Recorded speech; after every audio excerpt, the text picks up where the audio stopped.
Hello, everybody. Welcome to our new episode with Lauren Buckner, the business strategist, and also my co author. We are now in the times where we share our book. Most all of you maybe, or lots of you maybe already have it in your hands. For us, it's such an amazing time in our lives. And not only because we have a book, right?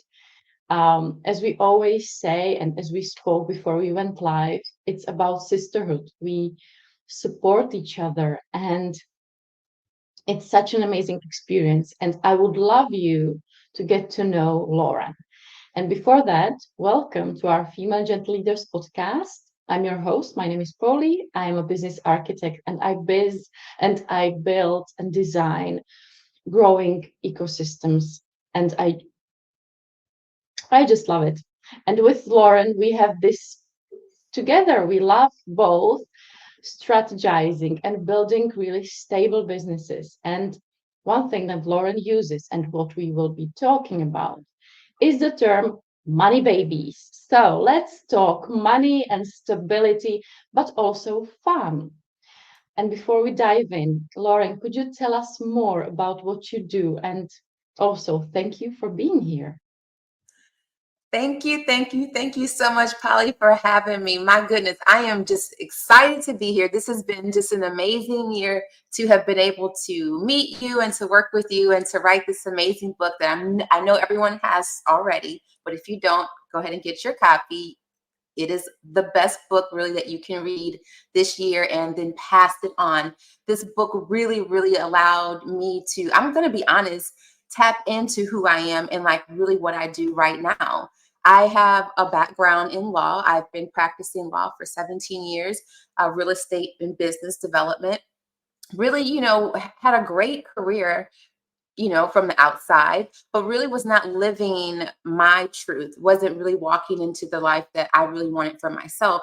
And I took a big leap of faith. And, my message in my book, is stronger than we know. And I took a big leap of faith and jumped and decided to leave the practice of law, Polly, while we were writing the book, right? Which is so crazy. So like this book it's real life. My chapter is a big reflection of a lot of adversities that I had to overcome. And one of those being poverty and really being, committed to never living another day without money, without control, without, stability.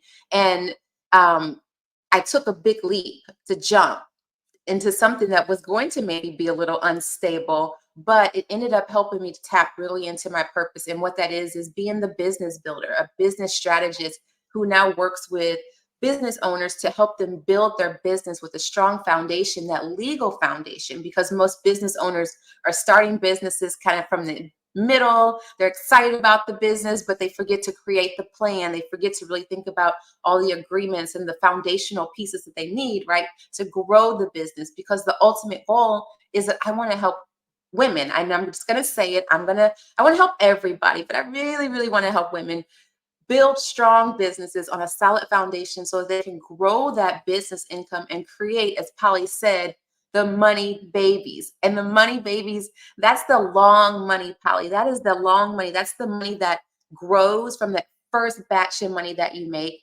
And then you grow it, and then you grow it, and you create babies. And that's the money that really helps you get that generational wealth, that stability, that foundation that we all need and we desire. And coming from a background of poverty, abandonment as a young girl, I always knew in my mind that the more money I had, the more power I had, the more control I could have over my life and over my decisions. And so that passion is like really what is in the chapter here that I wrote for this book. And I was able to work through that with you all, with my sisters throughout this Women Thrive process. And in the process, I literally created this business that we're talking about. Like I started this business in July of this year. We started our process in May, I think, of this year. Like this all came together really as a result of me being able to be with amazing women where I felt comfortable enough to like release trauma, release shame, release judgment, from just release anything that was holding me back that didn't serve me. And what happened is like I was able to create an amazing piece in this book, and then I was able to really open my eyes to what I really wanted to do and what I believe was my purpose in life, and that is to help women really have this financial independence and stability in their lives. And I believe every woman has a business in them, whether it's part-time, quarter time, seasonal. I believe that we all need to have the ability to make one more additional stream of income. And then I think if you can make one, you can make one more. And if you can make one more, you can make one more. And then we have the money babies. And now it's just nice and circular. I just love that so much. When you talk about it, I just feel in my body like, yes, yes, yes, yes, please, I want them to. And we all want it. And sometimes I feel that we stop in our business at the stage, I'm okay like this. I'm earning enough. My business is growing. Why want more? But as you said, we are not building a business only to, or for ourselves, only to live here and now, but we can think of generations to come after us.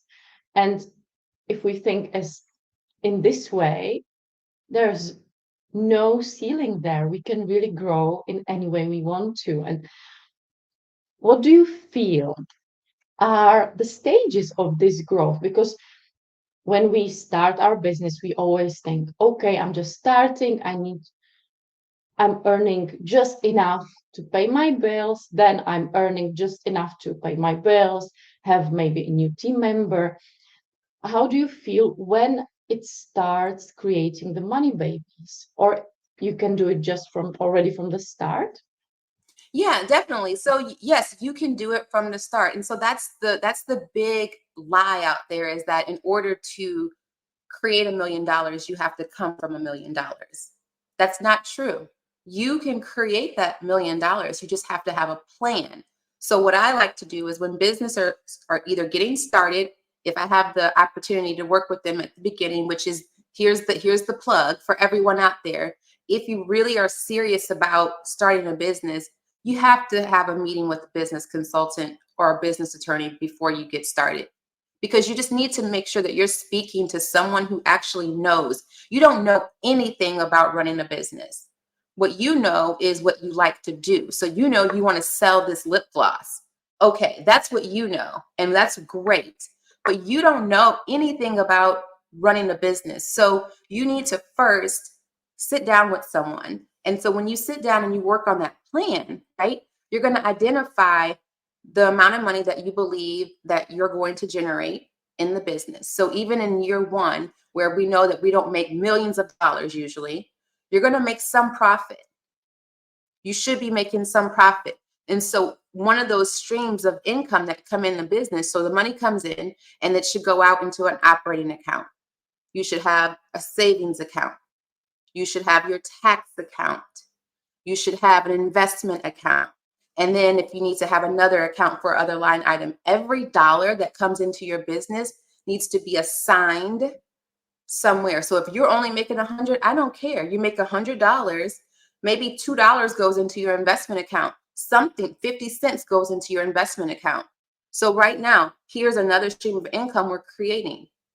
That money will grow. We put this into an account. Maybe it's compound interest building, or maybe that's money that we're going to earmark to put into a piece of real estate to invest. Because remember, investing doesn't mean stocks.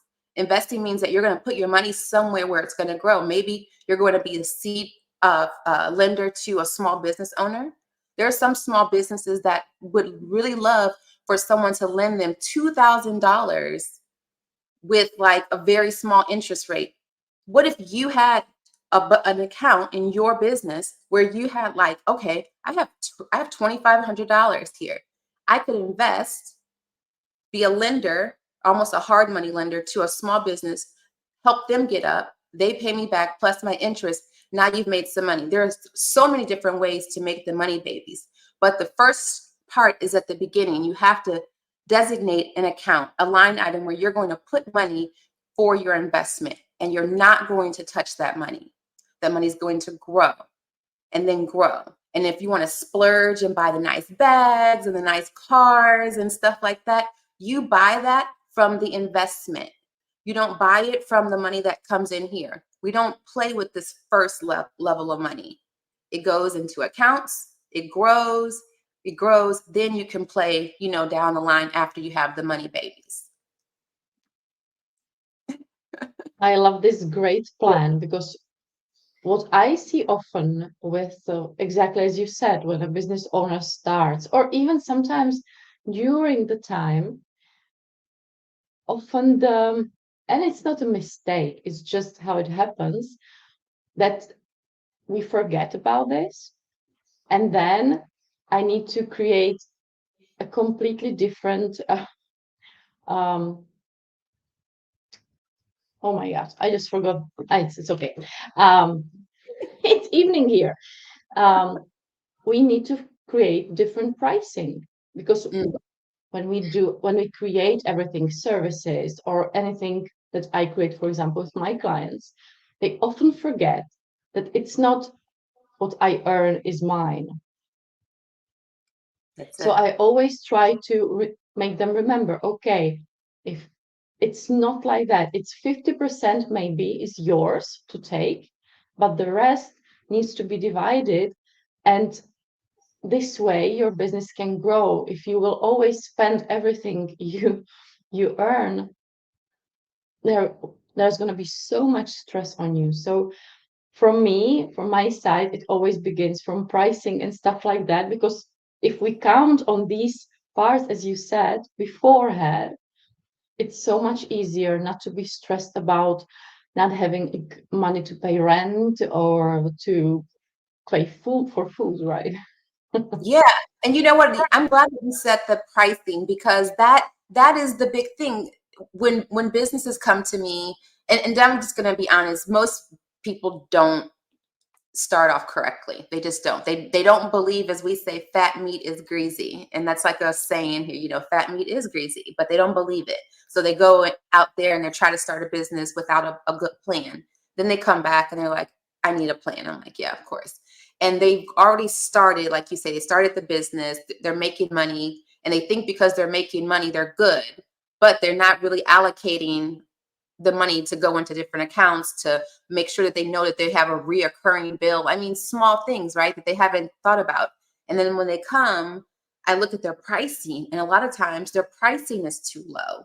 And so I have to say, wow, I really wish that you would have worked, on this before, because you've kind of gotten yourself in this place where, yeah, you're making money because your pricing is really low, but you're having to go out and kill every month because your pricing is low and you never really are making enough to even have a surplus.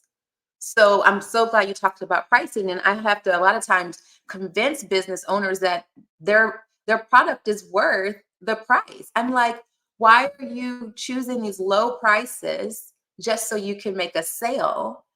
Because that means you're going to have to do it like 1,000 times. But if you have the price at the right level versus the value that you're giving, the problem that you're solving, you don't need to have 100 clients. You maybe you only need to have 5 clients, and you just need to have the right price. So I'm all about also working smarter, and not harder, and building great systems, and pricing is like key. So I'm so glad that you brought that up. uh, as you do, right? I work with female entrepreneurs, and they forget about it. They do what they love, they feed their families, and they think that it's okay. Like, I can make it. We are so used to push ourselves that sometimes, exactly, a client came to me yesterday. She has a full calendar and she's exhausted. She's on the how does it say? She's almost burned out now. And I said, okay, so what do we do? How deep do you need to fall for you to feel okay to put up the prices? Ooh, I like that. How deep do you need to fall? Just put it back on her. Yeah. And it was so powerful for both of us because she said, okay, I'm afraid to double the prices. And I said, okay, but you are in such a state now. Do you see another way out? No. And she was okay with the double price. But then the fear came out like, if the clients won't pay it, what would I do? What will I do? And I said, okay, but maybe you would have some time off. You could recharge and do something online, playing with it. Or there will be clients that will pay it and you won't need a full calendar, as you said, right? You maybe instead of 20 clients, it's going to be enough to have 5 clients and your business will be able to grow on it, to have a team member, to have a system, have a funnel, have ads, anything like that. And we come back here, right, to our motherhood, to the fact that really we have that deep notion of we need to take care of our family and we will do anything for them, but where it stops, right? Yeah, where it stops and where we allow ourselves to understand that there is another level that we can get to. Because I think, like you said, we get so comfortable with hustling and the struggle and like, oh, it's hard, it's so hard, but it's supposed to be hard. It's not really supposed to be so hard. But I think we also have to acknowledge that, and we have to tell each other, like, hey, sis, you don't have to struggle so much. Like, there's a better way. Let me show you another way. And we have to be able to, on the other side, receive that and say, okay, I deserve a better way. And it's hard because I think that's the, I don't want to say the American way because that's so wrong, but that's the what is that's the world way. Like, that's just the world way. Like, everything has to be hard, and everything doesn't. And then there's a group of people who figured it out, that it doesn't have to always be such a struggle, right? And so when I'm working with business owners, like, that's the one thing I'm trying to do, and especially women, because when I was growing my first business, I have a health and wellness business as well, and that was a brick and mortar studio where we taught classes. And when I was growing that business, that was like a crazy time. I didn't know like what I was doing. I was doing that. I was practicing law. I was raising 2 kids. I thought I was supposed to be like doing everything. And I literally had like a nervous breakdown, and I left the practice of law for 2 years. I took a sabbatical, and I just was burnt out. And I thought I was never going to practice law again because I had gotten so burnt out. But it was just because I was doing way too much. Like, it was like I was volunteering everywhere. I was trying to run the business. It was just too much. But I was convincing myself that that's what I needed to do. And, so it's taken years for me to like really unwind that mentality that you're taught too. It's ingrained through our society, I think, and reinforced. You're reinforced for like the struggle sometimes, right? The heavier the load, the Being, better. yeah, being a superwoman, right? That's what we like crave for and are proud of. I'm a superwoman. I can do it all. I cook for dinners. I cook every meal. I have a clean house, healthy kids, uh, successful business, and everything. And then we burn out.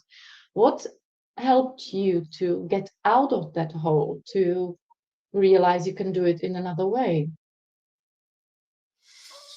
Well, I think my health. I think like when I had that moment when I left the practice and I was feeling, I don't like to use the word overwhelmed, but I was just feeling like I couldn't breathe. And I knew that that was not healthy. And I had young kids, and my whole life has been riddled with like all of these different obstacles. And at this point, I was at the point where things should not have been hard, right? I had now made it. I was, there was no reason for me to be struggling so much. And so I knew that I had to tap back into me. And so I just tapped back into my health and wellness. And that's really when I like put more air into my business, my health and wellness business. I did more real estate investing. I started to do things that I really enjoyed versus what I had to do. And the practice of law sat on the shelf for 2 years. and I just got back to me, and I just had a like a kumbaya moment, and just kind of had to recenter myself. And then I got really scheduled. And so people who know me, like, may sometimes complain, oh, if you're not on her schedule, she's not going to talk to you. Like, I'm like, well, that's true. So like I got really scheduled, and I started time blocking. And I use that where, I really black out each week. I take my week and I schedule ahead of time what I'm doing. I have my self-care time on there.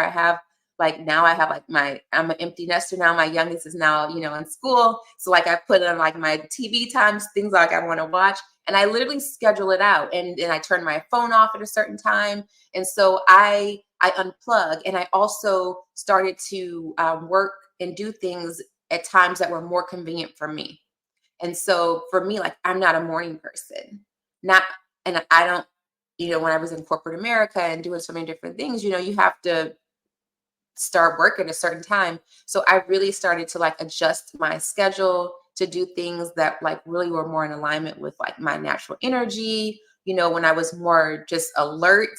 And then it just made me happier. So owning my time like really became and has been like the key for me keeping my balance. And I hate to say balance because as soon as you say that, things fall, right? But like that's like like time management, time ownership, being able to say no is like those things. That's what helped me get it together.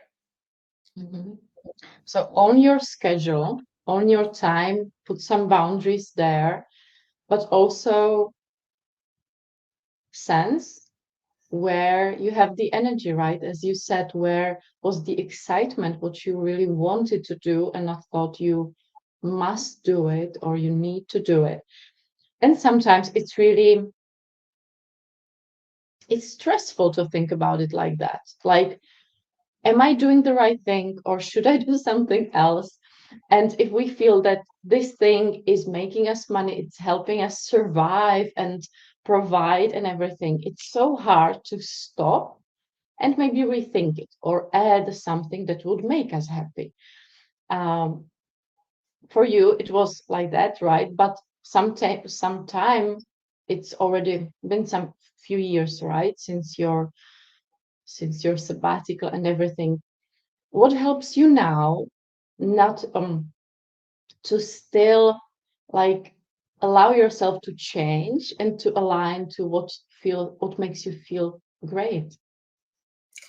Oh gosh, what helps me now? I think community.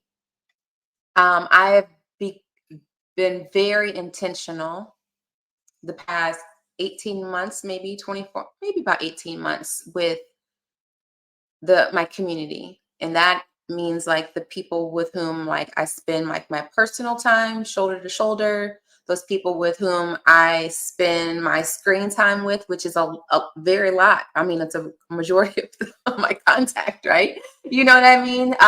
All the way down to the people with whom I have in my business community. And that has been, and I believe will continue to be very central for me as I continue to grow, because I'm growing through releasing things at the same time. And so in order for me to, I believe, stay on the right track that I need to go, I need to still continue to heal. I need to still continue to release. And I haven't experienced the breakthroughs that I've had in my business at the level I had until I started to really shift very intentionally the community and the energy seriously that I had around me. And so that's what I know will continue to keep me right. Because if I start to go to the other side, I think that I have strong energy and vibes and warriors, whatever you want to call it, out there that will not even without even saying it, just because everyone's going the right way, you tilt your course and you're like, oh, my bad. It was supposed to be that way. I'm going this way, because it's a circle of energy. And I really have had to tap into that. And then just another thing is just believing and knowing that like there's just more for me, and that I know that I'm just at the beginning of giving like business knowledge, motivational knowledge. Like there's just so much more that I want to do. And so I just have to remember that, it's not necessarily about me. There's a journey here, and it's about touching other people. And one part of the journey was our book, and still is, right? Because it's everything there. It's the community and the healing, as you said, for you and for all of us. What made you decide to be a part of this book? What was your story behind it? Because the story about you, that please buy our book, read it. Lauren always made us cry, so you just need to read it. It's so amazing. Her story is just mind blowing. Oh, So gosh, what made you decide? Because it wasn't, I think, an easy decision, right? Like, okay, I will write a book and I will tell everything there, right? I know, right? Yeah, because so you guys, if you've read the book, you know that it's pretty personal, my chapter. And if you haven't, again, get it. It is pretty. It's the first time I've talked about, I don't even want to say publicly, it's just the first time that I even spoke, like myself was even able to verbalize things, right? But what made me write this book or this chapter is, or submit for the chapter is like, I don't want to say been struggling with myself, but I've been like, struggling with myself the past couple of years. So before I started to make this big change in my circle with like my purpose, and I was getting antsy at work, right? I was back at the firm. So let's, catch people up. So after the sabbatical, I was out for 2 years and I went back, which was right at the top of the pandemic, which was perfect timing because then we had to shut our studio down. And that was like my income. And so it was a very like universal transformation. I just flowed with it. I said, thank you, whoever did this. Thank you for pushing me back. Right. So I stayed at the firm. In my mind, excuse me, I was just going to stay for, a year or so after the pandemic. I was like, oh, I'll just stay through whatever this thing is. But of course, that pandemic was more than like 6 months that they thought it would be and whatever. So I stayed throughout the pandemic. And at the top of or at the end of the pandemic, I was really antsy. And I just was like, gosh, I think there's something else that I really need to do with my life. And I really found myself talking to strangers a lot about pieces of my life. I mean, strangers. I might go up to the register and someone might say something nice, and I say something and and they're like, oh, okay, lady, I said 1999. And I'm like, oh, I'm sorry. You didn't want to hear my life story, right? So like, I just started like, I found myself talking and I found myself needing to talk about it and process it because, my life was transforming. Josh was who's my youngest and who I write about in the chapter, was getting older. Life was starting to look different for me. And I was realizing that there was things that I wanted to talk about and that I wanted to share. And then to be honest, I started to really see a lot of like young women giving up on life. And I'm like, no, no, no, no, no, no. Like, I'm the woman who's like talking to you out in the street. Seriously, I'm like, are you okay? And my son's like, Mom, you don't know her. I'm like, I know, but I know her. Like, you can see it in her face. I'm like, I know there's something wrong, right? And so I found myself wanting to motivate, like genuinely needing to be honest. And so I signed up for a public speaking like course, and I took it over the break. And then I studied with Les Brown. I took a speaker academy with him. And I did my first like speech, 10-second or 10-minute. We did a summit and it was all virtual. And I shared a little bit about what I talk about in the chapter. And it was so emotional for me. But everyone on the other side was so like dropping these fire emojis, and everybody wanted to know more. And I shared just like a tidbit, right? In 10 minutes, maybe I had like 3 minutes about it. So it was nothing. They were like, what happened? Well, and so I started to say, I think I want to share my story, but I don't know how. And I was following Ray, And I was watching what she was doing, and I participated in the virtual launch that they did. And I remember when the ladies were kind of talking about their chapters, I was like, that could totally be me. Like, you know how you're saying, like, I could do that. Like, I could do that. And then she drops the link, and I opened it up immediately on my phone. And I was like, crap, this is like, oh, it's not like just sign up, drop your email. Like, she wanted like a writing sample. And I was like, oh, this is legit. And so I put it down for like a minute. I was like, yeah, I don't know. I don't know. Because it was now I was like, oh, I have to actually write right now just to be considered. And I left it, and it didn't sit right with me. It just kept like, something was like, what are you doing? Like, you just said, I think I might want to tell my story. And then out of nowhere, like, you get connected, and like, again, the universe, sometimes like there's something that's just like, and so I went back and I just freestyle wrote. And then she immediately reached out, and she's like, I just want to talk to you. And then I think I was the second one that came in. So yeah, it was very early on, but it was, and that's how I got in. And I'm gonna tell you, there are many days I wanted to moonwalk out because I was like, oh, this is real. It's a little too real, but I didn't.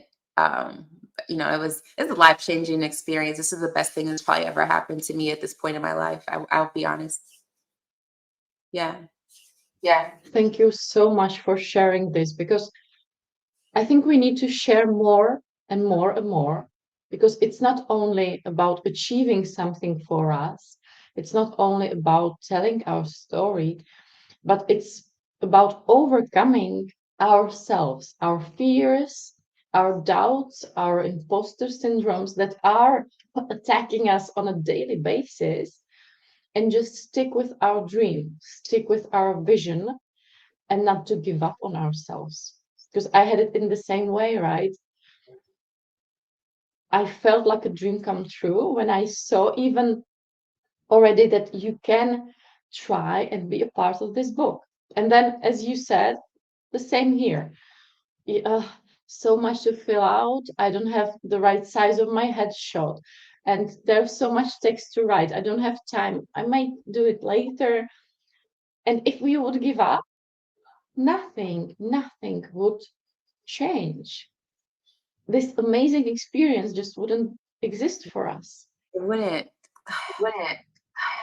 It And the wouldn't. writing, right? Wouldn't. Oh my God, so many times I just wanted to shut it off, cancel everything, run away from it, and just do something easier. Yes, right. Because you had to write in English. Was this the first time you wrote all this in English? Book, yeah. Yeah, it's been an adventure. That's for sure. And yeah, it's not easy to write, not if you're not a native speaker in a different language. There's another layer for me. There was this. So yeah, I wanted to give up so many times. And then I just really tuned into myself and tried to see further, deeper, behind the stress, behind the fear. And there was always my heart saying, go, you can do it, you can survive it, go through it. So I just did, I think, as you did, right? Yeah, you just move. Because one thing that I know to be true is behind fear is really something amazing usually.